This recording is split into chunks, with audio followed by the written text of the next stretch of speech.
Hi everyone. तो कैसे हैं सब? ठीक हैं, अच्छी तरह से फिट है, फैंटास्टिक है। होप सब अच्छी तरह से होंगे अपनी लाइफ में। ऑलराइट, तो मेरा आज के 3 क्वेश्चंस रहेंगे एज ऑलवेज। तो उन 3 क्वेश्चंस में आपसे मैं बड़े इंपॉर्टेंट सवाल पूछने वाला हूँ। पहला है ये कि क्या आप कभी गोस्ट करे हो किसी को अपनी लाइफ में? अगर करे हो तो क्यों किया है?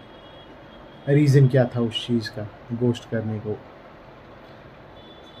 सवाल नंबर 2, अगर आपकी ज़िंदगी में बदलाव लाते हो, कोई इंसान आपकी ज़िंदगी में ऐसा नुक्स भर देता है कि जब आप सोचते रहते हो कि भाई वो अचानक आपकी ज़िंदगी में आता है और किसी न किसी चीज़ के बारे में आपकी ज़िंदगी में ऐसी टॉक्सिकनेस भर देता है, कंटिन्यूएशन कर देता है और आप सोचने के ऊपर मजबूर हो जाते हो आखिर मैंने किया क्या है और मेरी ज़िंदगी में ऐसा हो क्यों रहा है।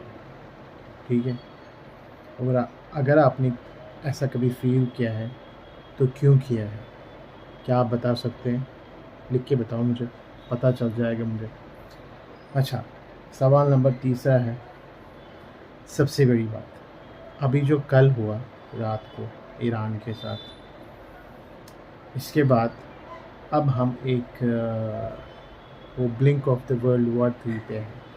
स्टार्ट हो ही गई है, अब रिएक्शन आना बाकी है दूसरी जगहों से, क्योंकि लोग सोच रहे थे कि नहीं, कि ऐसा नहीं होगा।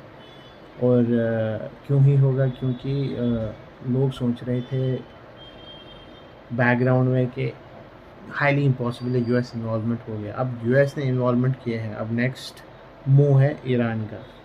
ठीक है, अब वो क्या करेगा उसके साथ? तो अपने अलाइंसेस जो है रशिया के हैं, चाइना के हैं, तो वो चाहेगा, क्योंकि अगर आप, मैंने जो इससे पहले वाली वीडियोस में अगर आप लोगों ने देखा होगा तो यही बताता आ रहा था मैं कि there will be a thing कि कुछ चेंजेस होंगे पूरी दुनिया में, पावर शिफ्ट हो रही है किसी और जगह। ठीक है, तो अब इस ब्लॉक में, अब साउथ एशिया में एक चीज़, किसी एक को बाहर आना है दिखाने के लिए कि भाई यहाँ का भी कोई उस्ताद है।